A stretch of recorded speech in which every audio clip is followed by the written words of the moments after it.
Hello, everyone. Welcome back to another episode of the Digital Marketing Podcast. Today, with me, I have a very good friend of mine, Jordan. Jordan, how are you? I'm good. Thanks for having me, Rocco. This is pretty exciting to get to talk and demystify links a little bit, which I saw is what you titled this. Oh, yeah, I'm very curious about this topic myself. And for all the listeners, guys, I've been knowing Jordan's for quite some time now. He's a very smart guy when it comes to SEO. One of the best I've worked with, and he is an expert when it comes to backlinks. And I was like, you know what? There is a lot of misinformation about backlinks. Who's better to brainstorm about that than my friend Jordan? Jordan works at Neon Ambition. He's the director of SEO, and hopefully will help us out today with some of the topics I would like to brainstorm about. And Jordan, right off the bat, I would like to start about a topic that I hear about over and over and over again, which is the cost of backlinks. Some people tell me, why do I need to pay a lot for backlinks? I can go on Fiverr, they promise me high quality backlinks. Then I talk to people that are as smart as you, and they're like, Rocco, this is gonna destroy a business. Backlinks, the good ones, don't come in cheap. So I was like, you know what? Let's start there. Like, what's your point of view of that? So, great question.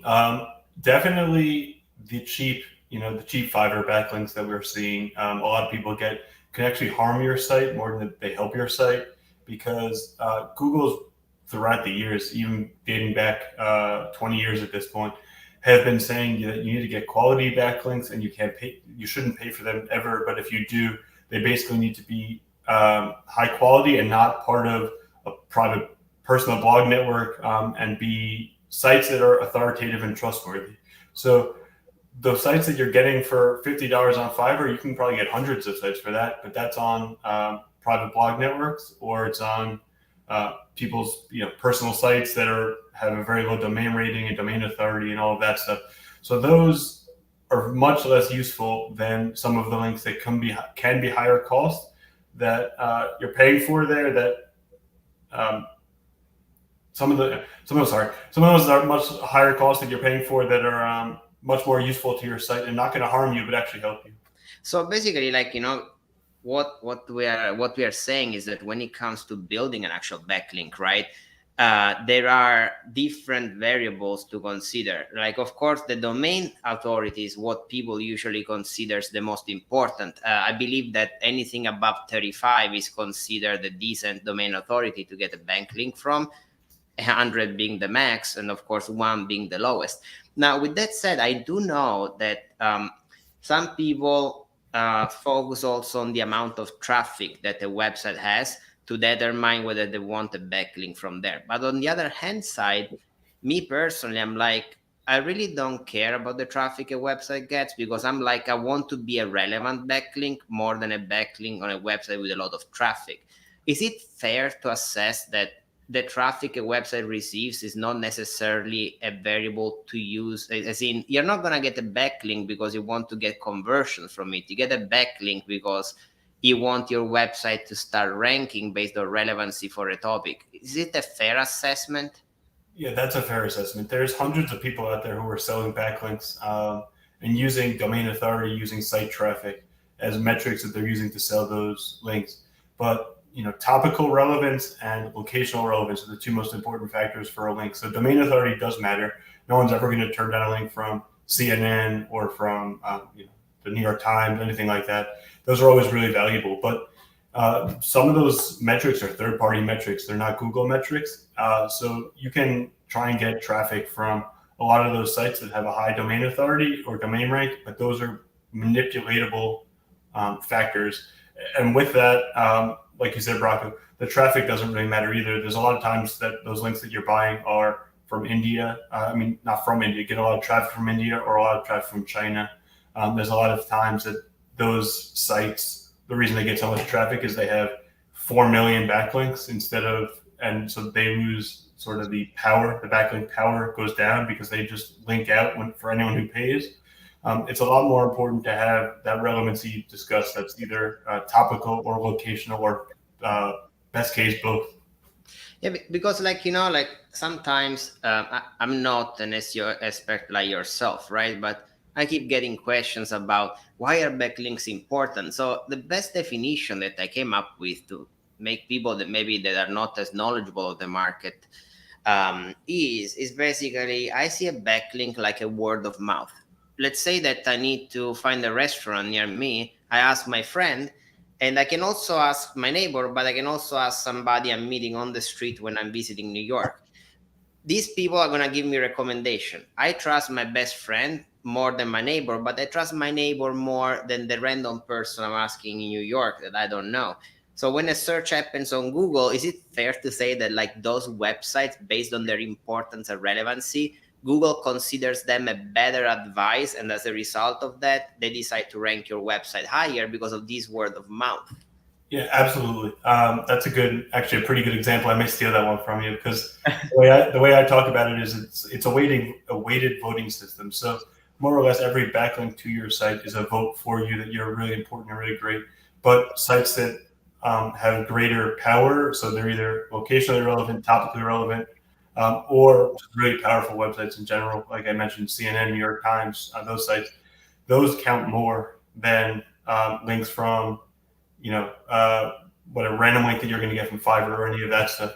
So it's really important, and it's kind of like how Rocco mentioned. You can either talk to your friend, you can talk to someone who's local to the area, who knows about the area. You can talk about someone who's an expert in Italian cuisine or a food critic or something like that. Or it could just be someone who's completely unrelated who likes to talk about the news and the government and sports and also restaurants. So that's sort of how that goes, and what you said is exactly correct. No, that's good to know. I'm actually giving them a good explanation. I'm glad I'm not giving them bogus informations there. But let me ask you something, right? Like, as of now, we have talked for 7 minutes, and we pretty much gave in 7 minutes probably a bigger understanding of backlinks than what you can find across many consultants out there, right? Because we have told them how to look for a backlink, what to look for, what it actually is, and how it works. Which brings me to another basic questions before we get a little bit deeper into the conversation. My next basic question is the following. I see a lot of companies that realize how much it costs to do backlinks, and their answer is, I'm just going to optimize the keywords on my site and write a few blog articles. Like, isn't that like having a very expensive car but refusing to drive it because it consumes a lot of gasoline? Correct. Yeah, backlinks are still so Google has been saying for years now they're trying to devalue backlinks. So the first one who counted backlinks as part of their algorithm, and that's why they won the battle of all the search engines. But they've been saying over and over and over they're devaluing backlinks. They're less important, and they're just basically trying to get people to stop doing spam. Is more or less what's happening. They're still one of the top 2 or 3 factors that you have to deal with in SEO, and it's something that if you're not focused on, you're not going to win because, especially in competitive industries, some of your competitors are going to have some backlinks from great sources. And if you don't have them, even if you have the best content and the best keywords in your content, you're not going to earn. That makes sense. So let's now jump to a question that I'm sure people I'm seeing here in the questions they're actually asking here on YouTube, which is once you know the basics of it, and once you know what you need to look for, what is the advantage of hiring an expert in backlinks? Like, I'm not saying try to sell me your services, but rather what are the things that somebody like you can bring on the table, right? That maybe I don't know, Josh cannot do, after listening to this podcast. There's a couple of different things for that. So one is that backlinks is incredibly time consuming to do properly. So unless you have someone at your company who can do that and devote their full time to that, or you hire someone full time for that job who knows exactly what they're doing, it's not going to necessarily be easy to do because we build relationships now with webmasters and with editors and different things from around the country in different industries and all of that stuff. So there's no standard list of people that anyone should be dealing with. If they are, then they're not doing it correctly. But relationship building is still important, and you're going to be starting within your own company at ground zero, if that. So it would definitely be really time consuming. The other answer is there's a lot more that goes into it than just getting the link. So there's anchor text strategy, which is really important as well. So that's making sure the anchor of the link is the text that is the URL. So the blue link that's there with the text, having that relevant to the page that it connects to is really important.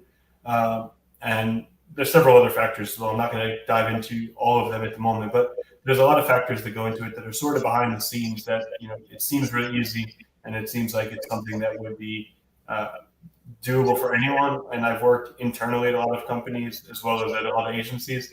And internally, it sort of never works out unless you build an entire team of people, like 10 people, to do that. So. And I think probably another factor is probably that you need to be able to also analyze and understand what your competitors are doing, because probably your strategy to approaching backlinkings is going to change completely based on what your competitors are doing, because they are the ones you're fighting with, right? Correct. Yeah, no, absolutely. So there's even in quote Google approved backlinking styles, you're still gonna have to pay for links. There's no link campaign that's completely free unless you can create the most viral content repeatedly over and over that is going to get you, all those links naturally. So no matter what, your competitors are going to be getting these links. You're going to have to compete with them. You're going to have to pay for some things, and you don't want to keep paying past the point you have to. So it's really important to know sort of for a different section of your site. So we work a lot with attorneys, and I know Rocco's going to jump into that in a second, but we work a lot with attorneys, and with our attorneys, if they do personal injury, if they do car accident, medical malpractice, something, it depends that who their competitors are for each of those different sections of their site and how many links they're getting to their different pages. So it's a lot of analysis that has to be done there behind the scenes to figure out sort of how many you need to get to compete with your competitors and how you don't spend extra money to once you pass them, even if there's other factors that you need to work on to get past them, that you're not spending too much money as a waste. Oh, thank you so much for that, Jordan. And greetings to Ron. It says, good seeing you fellas. Great talk. Hi, Ron. Hey, Ron. I hope you're having a good day over there. If you have any questions for Jordan, feel free to chat. Jordan is going to be happy to answer all of those. But in the meantime, Jordan, one more thing that I wanted to bring up is that, right, we're going to talk about law firms in a bit, because actually, for those of you that don't know, Jordan and I work a lot together. We just went to a conference where we, with Neon Ambition, we talked to a lot of PI lawyers about their SEO needs. But before getting there, I would like to kind of demystify one thing, which is, a lot of people, when they look at backlinks, they think that the quality of the backlink is just the domain rating, right?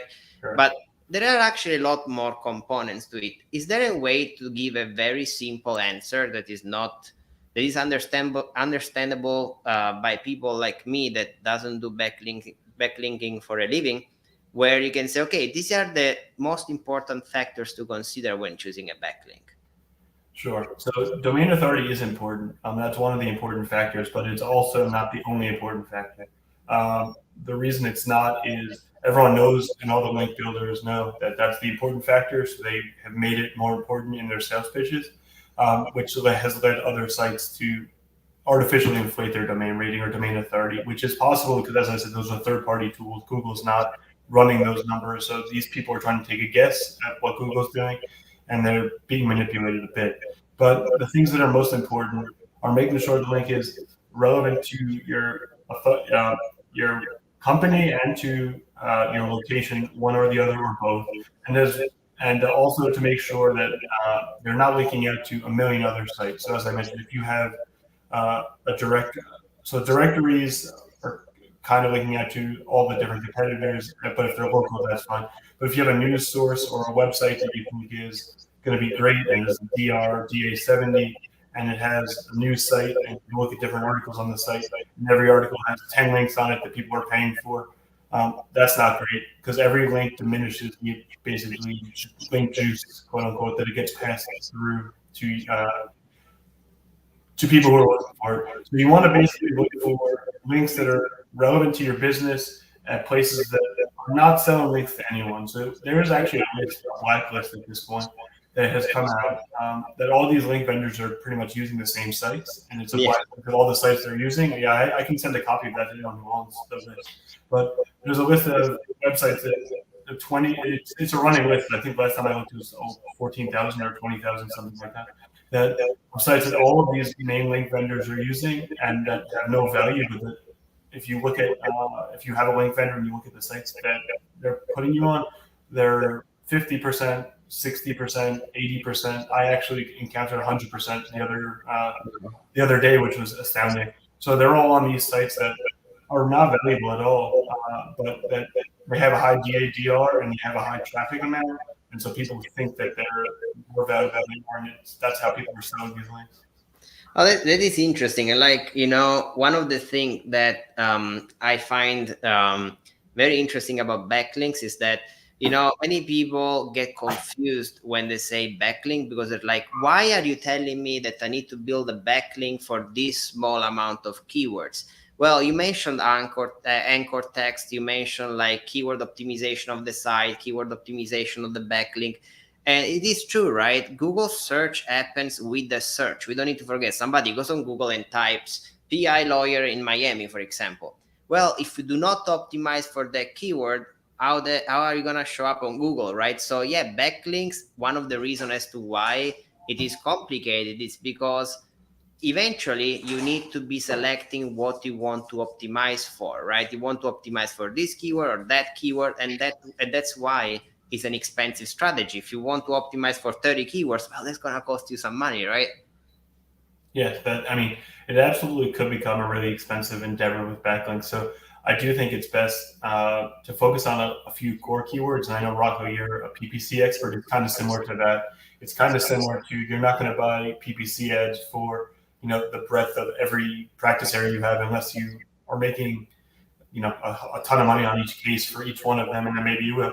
But backlink strategy is the same. You want to really hyper focus on a couple areas, and you can't have every link be exact anchor text. So have the exact words you want, the exact pages you want, because that's also suspicious and not natural. If you're paying for links, you want to look as natural as you can. So there will be a couple, one-offs where you're pointing links to other places or with different anchor texts or different things. But the majority of the links should point to the pages you want, with the anchor text you want, and that'll help build that section of your business. And you can expand from there once you have a hyper-focused strategy and it's successful, or in the process of being successful, you can diversify a little bit more. And something that is interesting, and that's how I'm actually going to transition into PI, is that recently Jordan and I have started a project on PPC and SEO right at the same time. And he was doing the SEO side, I was doing the PPC side. And something very interesting that you usually don't notice in industry where the cost per click is low, but in the PI industry, a good click can cost in excess of $200 on Google, right? So we started working on this client together, and we went. They were having, before we jumped on board, a CPC of $400. A year later, he optimized for SEO on the most important keywords that I'm optimizing for PPC. That same keyword is now costing me $200 per click, with an actually more aggressive bidding. So there is a strong relationship also between SEO and PPC, because many people are like, yeah, but SEO takes time to generate results. There is a lot of competition. Well, let me tell you, the amount of money they saved on PPC because they were able to pay half for the click completely covered the cost of the SEO service in a year's time, right? So that's something that for lawyers becomes very important. And this is one of the main difference of SEO for a law firm in a personal injury, because there is this one aspect that for many other businesses, it's like 5 cents, 10 cents per click different. But Jordan, like when it comes to PI, I know you've worked with Morgan & Morgan here in Neon Ambition. You focus a lot on PI firms. What is the few differences that you've noticed when it comes to SEO for PI? What are the unique challenges of that vertical? The challenges are similar to what you just mentioned for pay-per-click. It's just hyper competitive, and the difference is that one of the differences that there's not a huge differentiation between firms. So everyone has car accidents and truck accidents. and personal injury, slip and fall, all of that good stuff. So everyone has a similar business proposition. You need to prove that you're more valuable than your competition while basically providing the same service that they're providing. And you can be better, and there's definitely calls to action. And as you mentioned, I worked at Morgan & Morgan, and that we had probably when I was there 10 different differentiators that we worked with all the time. And so those differentiators will actually help with SEO, because SEO will take into account a bit of your on-site metrics as well, your user experience and your on-site metrics, and that will help increase those, increase your contact rate and make sure people don't bounce back to Google. So hit the back button and go back to Google, make the same search once they do the original search. And then backlinking is another big differentiator there. So for bigger firms and bigger companies in general, not just law firms, you may not need to spend as much on link building because you're getting links, you're in the news, you're getting natural links all the time. For smaller firms to compete or smaller companies to compete with larger firms, you're going to have to do a lot of strong backlinking, because it's really hard to compete with some of those people that are nationwide, getting links from nationwide companies and trying to compete in just a small local area. So you really need to hyper focus on your location at that point, and make sure you have things that are location that are relevant and backlinks that mention your location, to make sure you're really able to compete and beat those people who are bigger. It's possible, but it just is a long process. So is that something interesting, Jordan? You mentioned about on-site metrics being important, right? When it comes to basically user experience and content marketing become very important to compete in the API space. But the question that I have is, how does Google get those information, right? Because let's assume they have Google Analytics, but are they actually using that information within their system? Do they have other ways to determine the user behavior? That's a great question, and it's actually a pretty big debate in the SEO industry. So there is pretty strong evidence based on case studies that they do use, mostly I would guess, Google Analytics data. That's how they get it, to figure out how long people are staying on the site if they bounce back to the search. And so they can obviously figure out if the same person bounces back to the search and has the same thing on their own sort of Google Analytics. I'm sure they have their own internal platform, but yeah. Otherwise, there's a lot of debate, but I think it's pretty settled at this point that on-site metrics and user experience, that's what Google is trying to serve people. So they want people to use their search engine. So they want to provide good results. If your site is ranking highly and then you're getting, no one's staying on your site for more than 5 seconds and everyone's bouncing back to the search, they're not going to keep showing you. It doesn't make sense that they would, because it's a poor user experience. And if people aren't getting a good experience, they may go, in the long run, if that happens repeatedly, to Bing or to DuckDuckGo or to any of those. So. Yeah, and that's one of the reasons why I think, working with an expert in the space is important, because this is something that, people might not know, but that's why people say you need to design a better landing page. That's why you need to have a chat where people can chat with you, engaged with the site. That's why you need blogs. That's why you need content writers to specialize in PI, right? So apparently all of that helps your backlinking strategy, your website, your keyword strategy to better perform. Because if somebody gets on your site and all you try to do is sell, and then bounce back, well, in that case, you're basically shooting yourself in the foot, right?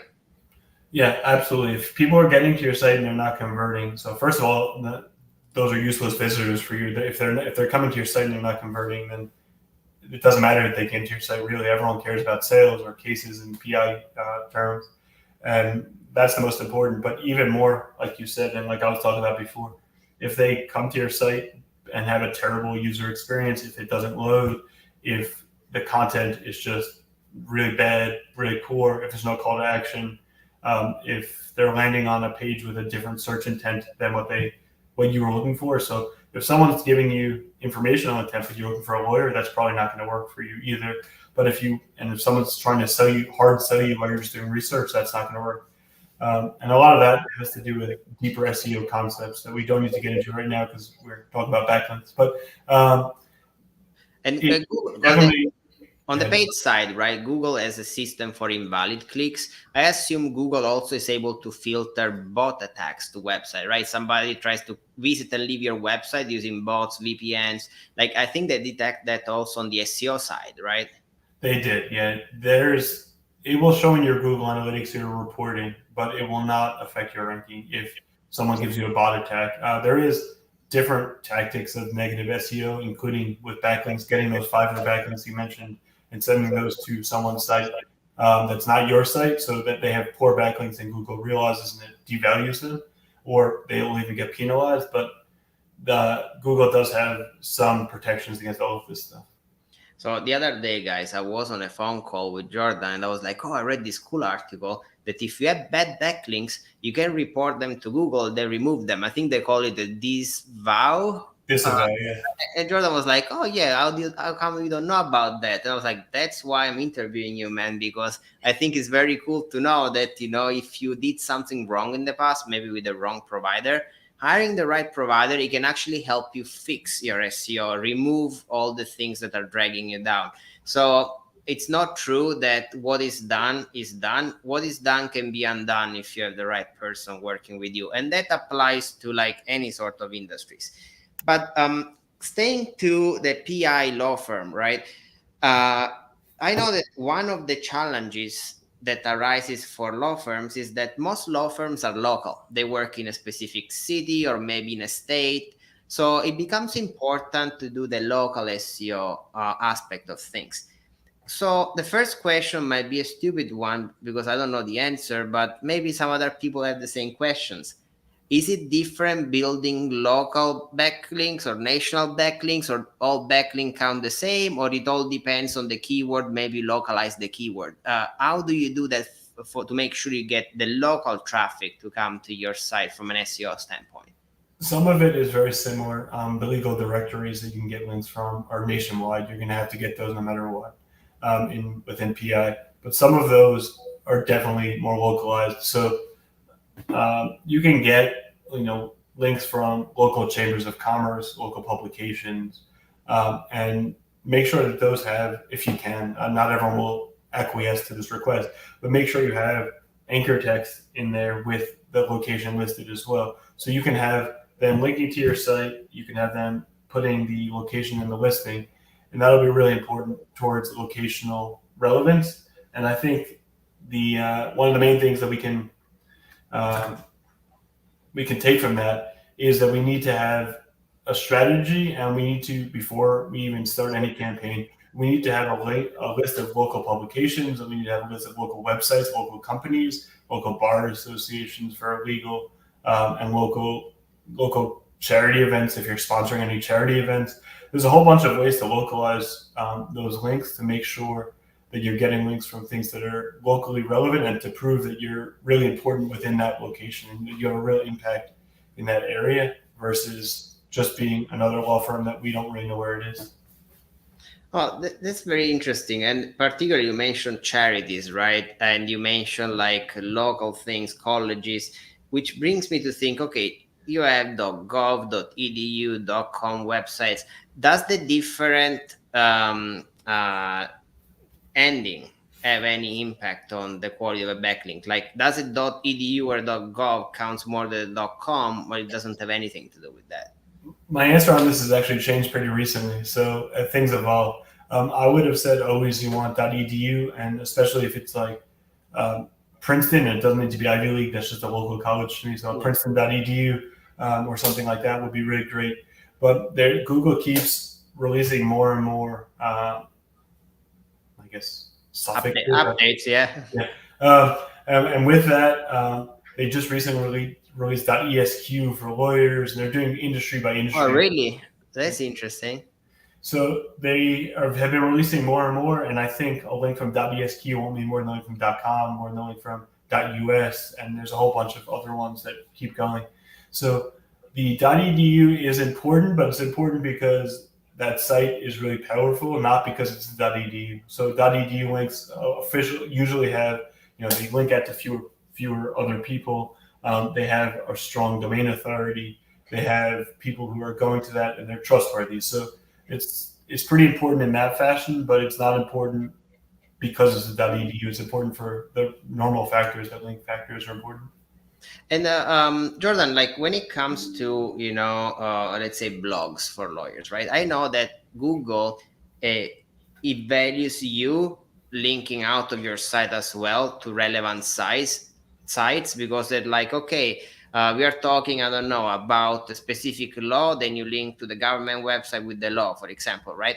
Can you explain me for a PI lawyer the importance of doing that? Because I'm just trying to think as a customer. Rocco tells me I need to spend $200 on a keyword for somebody to come to my site, but then you read my blog and I'm sending you somewhere else, right?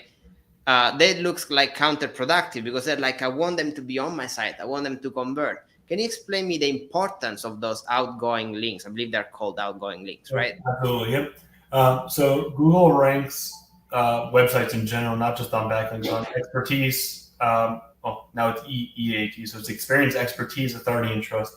So within that, making sure that the information you have is accurate and linking out to a trusted source that has that information increases your trustworthiness, which is one of the key areas. It's not, I shouldn't say key ranking factors, but one of the key ways Google's trying to figure out that your site is important and that your site is better than other sites is by showing that you have expertise and you're trustworthy. So linking out to the government website with the actual law sort of helps prove that to them, that you have this expertise. And these are the people who are actually making the law. This is the law. Like, you're telling the truth, more or less, as opposed to sort of just writing things and making it up. Oh, that's very interesting because, like there are a lot of things that unless somebody explains them to you, they look counterintuitive, right? To somebody looking to sell. Like if you tell me, oh, you come to my page and then I send you somewhere else, I'm like, what? But I mean, the little trick could be those outgoing links. You can just open them in a new tab rather than changing the page, right? Like you can do stuff like that. But this has been very helpful, Jordan. Like as to me, like I think I want to keep it around 30 minutes so people can watch it later without investing too much time. And I think that was extremely helpful for everybody on YouTube. We got a lot of comments thanking you for your time, by the way, so they were very happy with joining. On LinkedIn, I see we got a lot of views as well, guys. Just so you know, you can of course rewatch all of these episodes on LinkedIn, YouTube, Spotify, Apple Podcast, Google Podcast. Everything is gonna be uploaded over there. If you have any question for Jordan's, and let's say, hey, I have this situation going on, Jordan Mullins, find him on LinkedIn, is gonna be able to connect with you and give you an assessment on anything you might be doing right or wrong, hopefully right. And Jordan, thank you so much for your time. I'm gonna talk to you in an hour because we have a team meeting, but thank you so much for joining today. Thanks for having me, Rocco. I'm glad to talk, and hopefully we can do this again about something else. Of course, Jordan. And thank you so much, everybody. Don't forget to follow the Digital Marketing Podcast and talk to you soon, guys. Bye bye.